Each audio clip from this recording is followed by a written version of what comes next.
What's up, guys, and welcome to another episode of Lil Talks. I wanted to just share with you about something that I've been dealing with that I've not really spoken about before. And I just think because I've been doing a lot of counseling and listening to a lot of Brene Brown on being vulnerable, that I felt like today would be a good time for me to just share some of the things that have been going on. So majorly what has been happening for me is in the last 4 months or 5 months, obviously, I think actually when COVID started for us, I was recently diagnosed at that time with having an eating disorder. The eating disorder is known as what's called, I never say this right, AFID. Yeah, it's an acronym that stands for Avoidance Food Restriction Intake Disorder. So AFRID, AFRID. Avoidance Food Restrictive Intake Disorder. So basically what that means is that I would limit my food intake and I would be very restrictive and selective on what I was eating.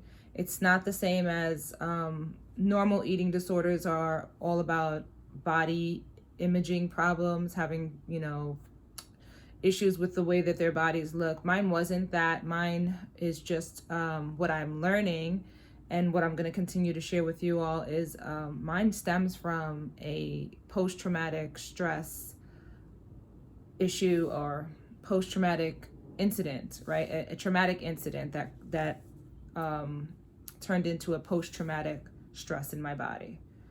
I didn't know this at the time. I mean, what I've been learning in the last few months has been mind-blowing, to say the least. And I felt like I needed to share this with you because I don't feel like a lot of people talk about this, especially when it comes to eating disorders. People just speak about bulimia and anorexic or something because they don't like the way that their body looks. I don't have a problem with the way my body looks. I didn't have a problem at that time either. And so how all of this came about is because I think last year in April, I decided I wanted to just lose a few pounds. I didn't really want to lose a lot of weight. I just didn't like my inner thighs touching, to be honest. And so I decided I was going to work out and I was going to do a detox and just like restart my body.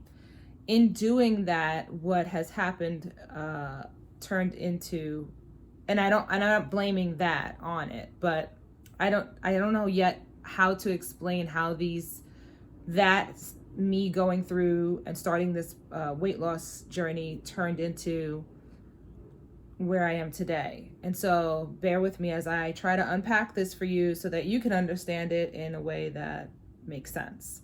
So I started that weight loss journey. I did a detox. I stopped eating sugar, white flour products, bread, pasta, rice, all of those things. I did that for like 20 something days and I lost a few pounds, and then I started working out like 4 to 5 days a week, which was all normal. Everything was good. I thought that was what was happening though was that my hormones started acting a little weird, which I think that's normal because when your body sits at a weight that, for me, I'm 5'6", and I was weighing at the time, probably the heaviest that I've weighed without having been pregnant was 179 pounds. So basically I was like 180 pounds at 5'6". Now, when I was pregnant with my son, I went from 130 to 190 pounds. So that's a lot of weight for me, and I don't have another being inside of me. Fortunate for me that I carried it, I guess, kind of well. I carried it all in my hips and my ass, and, not a bad place to carry it. But I also started feeling the wear and tear on my body, which is what led me to want to lose the weight. I didn't like I said, the inner thigh touching. I didn't like that I started getting up and having like body aches and joints and things like that. Could be also with age, But anyway, so I just started to work out. So I started working out and I was doing really well. And I think my hormones got a little upset, confused, I don't know. And so I started just feeling different, I started getting a lot of anxiousness. I started having a lot of, just a lot of anxiousness. And I didn't know what was happening. I do believe hormones did play a lot with it, but now as I'm going through therapy, it's also the stress of the incident. So let me go further back and just say that at the age of 16, I was date raped, and I never told anybody. Well, I told two people, two of my closest friends at the time, when I was 16 about this incident. And I never really talked to my parents about it. I never really talked to an adult about it. I never went to counseling for it. And so I kind of just blocked out that horrific moment. And it wasn't until probably 2013, 14, that as I was going through counseling at that time for anxiety, I have a history with anxiety, and it came up in a memory that it was really hard to deal with at the time. And so I'm going to say this and say that, it's really important that you find your right doctors, that you are talking to the right counselors, because when you have the right people working for you, the process of your healing goes so much smoother, and it's just a better process. I say that with everything. With my fibroid issues, it really made a difference with me finding the right doctors. And now I'm learning with my counseling, it's, making a huge, huge difference. I also believe in timing. Timing is super huge to me, being in that right time for God to, work in your life. And so in 2013 and 14, it came up. We kind of went through it. I thought that we did. I didn't know what to expect from it. It was brought up. It was shocking. It was painful. All of those things I thought we worked out. And I, kind of moved on from it. But then I guess last year, I don't know what triggered it yet. I haven't gotten that far in my counseling to understand like what's triggered it. But what I'm learning is that the trauma from that experience sat within my body, and my body physically remembers that incident. And so my body was acting out in this way of restricting my food. It's very weird. Again, it's very hard for me to explain it because I'm still in the midst of trying to make heads or tails of it, but it does make sense to me in regards to what I've been dealing with. So what happened was I went on that food restriction, and all of a sudden I just started getting very fearful of food. I started feeling different things. I was very anxious, and I'm attributing all of this, I'm blaming to hormones. I'm just saying it's my hormones, I'm in perimenopause and this is what's happening. So I went like that. It really got really bad from like August until January. And then in January, I had taken a trip out to Florida with some friends, and being out of my environment, being out of my home and stuff, it really opened my eyes to see that I really have a problem. I was very selective in what I was eating, really, really restrictive in the things that I was choosing to eat when we went out. I was choosing like quote unquote safe foods when there really isn't any safe food. All food is good for you. But for me, my body was just focused on, like, it knew that chicken was good. We like chicken. We're good with chicken. Rice, things that like very bland, also very bland things. So when I came back from the trip, I was really like, okay, there's a problem. I have a major problem, and I don't know what to do or who to talk to, because nobody in my circle is talking about anything like this or understands. I think people will probably think that I'm crazy. And don't you know, the devil, he'll work those kinds of thoughts in your head to try to keep you isolated so that you don't go off and speak about these things that are debilitating to you and that, you really can get help for. And so me being the praying person that I am, I was praying and seeking God and asking God, because he's the only one that knows, right? Like, no one else knows me, not even my own mother. God made me and he knows. So that's who I went to. So I went to God in prayer and I said, okay, there must be something. God, show me a sign. Don't you love when you tell God to show you a sign? Be careful what you ask for. So the next morning, I have this morning routine that I normally stick to, but that morning I woke up and I grabbed my phone. Normally I don't grab my phone. My phone is the last thing that I grab. I get up usually around 6 and I don't grab my phone till probably about 8 or 9. But I grabbed my phone this morning and I jumped straight into YouTube. That's another odd thing. So I jumped into YouTube and I think I typed in food disorders or something. And this girl came up. And in the video, she's talking about this avoidance food restrictive intake disorder that she has. Dr. Phil is interviewing her. So I'm just listening to her. I'm like, this is interesting. Oh, let me back up. How I got that name of that disorder was I called Rock Recovery, which is an eating disorder clinic, I guess we'll call them, or program here in the Washington, D.C. area. They're really, really great. You know, they're all about, I think, Christian-based, and they're just a great program. I've heard from commercials, and then I actually do have a friend who went through that program who I remembered. Okay. And so I called them because I heard them on the radio one day. And I went through an intake with one of their counselors, and she mentioned to me, you know, you sound like you might have what's called avoidance food restriction intake disorder. I didn't know anything about that. So I prayed about that. I'm sorry. I went a little ahead.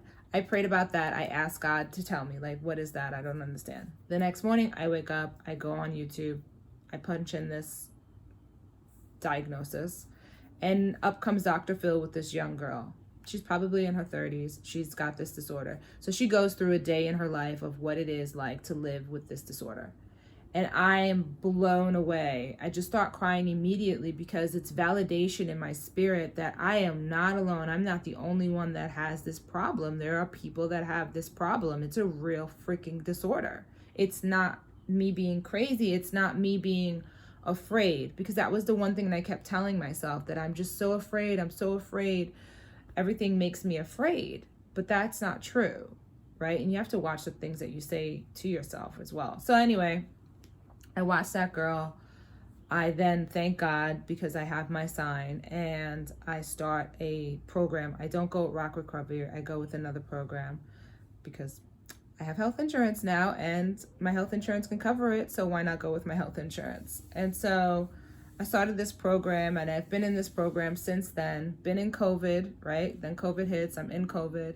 And throughout this entire process, I have been learning about how the body really does take in the trauma, you know, and how me personally, how I've like abused my body in some ways, where I've pushed my body to take on stress and to push it beyond its, you know, limits, not beyond its limits, but, you know, really not respect its boundaries and limits, you know, by not giving it the right amount of nutrition, not giving it the right amount of sleep, not giving it enough water, you know, and rest and things like that. And so I really have learned a lot about my body, and I've actually had to apologize to my body because, you know, it's been very good to me, but I've not been the best at keeping it in the best way.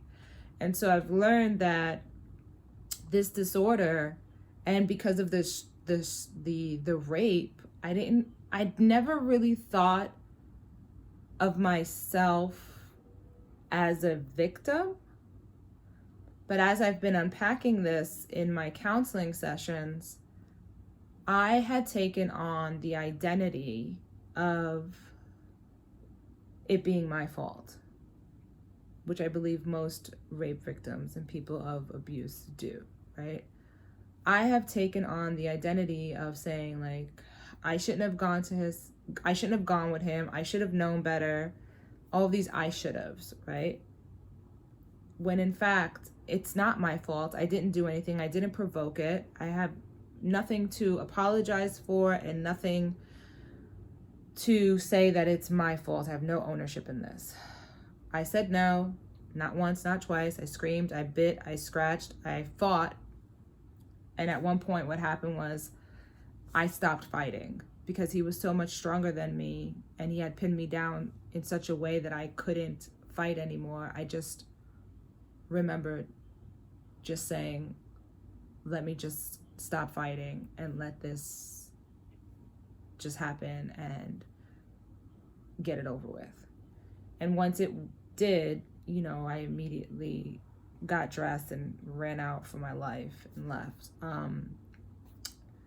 But in my therapy, what I learned was that if someone had walked in during the time that this was happening to me, no one would have ever said that it was my fault. And even more mind-blowing to me was that he was over me. So he was on top of me. If you had walked in the room, you would have not ever seen me. And so what I learned is that I took on the identity and the ownership of this abuser and have been hiding underneath a false identity, if that makes sense to you. And when I went through this session with my therapist and he laid it out in that way that I just explained it, and a little bit more in depth, it was mind-blowing. It was just mind-blowing. I couldn't believe that all of these years I have been thinking in my subconscious mind and doing things in a subconscious way that all stemmed back to that incident when I was 16. And the decisions and the things that I've encountered in life, some of my mindsets, all because of that incident. And it just really rocked my world, and it's still rocking my world. It's just still helping me to see things. And so since then, once I got that revelation and I received that, I don't know how to explain it. It's just like this weight, it's this weight that has come off of me, and now I'm becoming this new creature, this new being. Everything that I am doing in these last few weeks and months have been about me becoming, and I'm becoming this new person and seeing and the growth that I've been going through. And so part of it has been my eating has increased, which is so bizarre. So even prior to having that session where my therapist blows my mind, how he did that. And this is why, again, I cannot stress it anymore. You have to have the right doctors. You have to have the right counselors, the right people, okay? Because he had me write what's called a truth letter. And in the truth letter, I had to write to my abuser, who I did not ever even want to talk to, let alone write him a letter, and just let him know how I feel and what that experience and has done. And so I wrote this I think 3-page letter, and I put it down, and I didn't go back and read it. And then I had my session with my counselor 4 days later or 5 days later, and he made me read it. I didn't think he was going to make me read it, but he did. He made me read it. Obviously, I'm crying hysterical as I'm reading it because it was really emotional. It's very painful. But it was in that moment afterwards, he explains to me the whole breaking, and he just reveals to me this false identity that I had taken on. So prior to that, we were talking about what I had been doing that week. And I was telling him, oh, wow, this week, my eating has increased. I've been eating more. I've been trying new recipes. I've been doing these new drawings have been coming out of me. This creativity level of mine has just gone through the roof. And so he was really delighted, and he was laughing. At the end of our session, he closed out and he's like, I just want you to just go back to when we first was talking and you talked about all of these new recipes and the things that you've been doing this week. When did you write the letter? And I said, oh, I wrote the letter like 4 or 5 days ago, or maybe, yeah, something like that. He's like, and you just told me you tried like a new recipe, you did this and you did that. Do you not see that you releasing that then, not today when you sit and talk to me, but then it's already starting to happen? Your body is already starting to heal itself. And so it's just so mind-blowing to me because I didn't see that at first. But now I'm so hyper vigilant and hyper aware of, oh my goodness, when things are coming up or when I'm making a breakthrough, like I'm celebrating those things. And so I wanted to share about this eating disorder and primarily about how post-traumatic stress can live inside of our bodies. And it's a real thing. It doesn't just happen to veterans. It doesn't just happen to law enforcement. It doesn't just go away. You have to really get the right help for it. And so I hope that in me sharing today a little bit about what I've been through, and I'll share a little bit more in another video, I hope that this brings encouragement to someone else to know that you can get through this. I just told my counselor the other day, if I would have thought back in October, November, that I couldn't even see myself out. Like, I was so brainwashed back in October, November. Not brainwashed, I was just so uneducated, unaware that, first of all, that this disorder existed.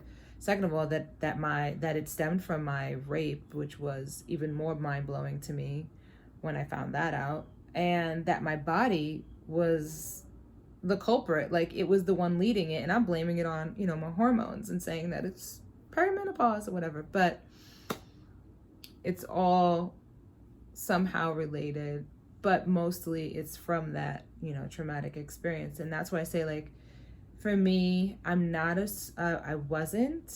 getting better. I wasn't raised as a touchy-feely, emotional kind of being. I've lived behind a mask for a very long time. And this process has allowed me to be vulnerable and to accept being vulnerable. And that's how come I started this by saying that I watched a lot of Brene Brown lately, and I wonder if that's what's pushed me to want to come on here today. I believe it is. But it's also because I do believe that when people share their vulnerabilities, it blesses other people to know that you're not alone. Because I know that if I had not seen that young woman's video on YouTube getting help from Dr. Phil, I don't know where I would have been. I might have still been struggling. But to know that I'm not struggling anymore. I'm not saying that every day is that I'm completely healed, okay?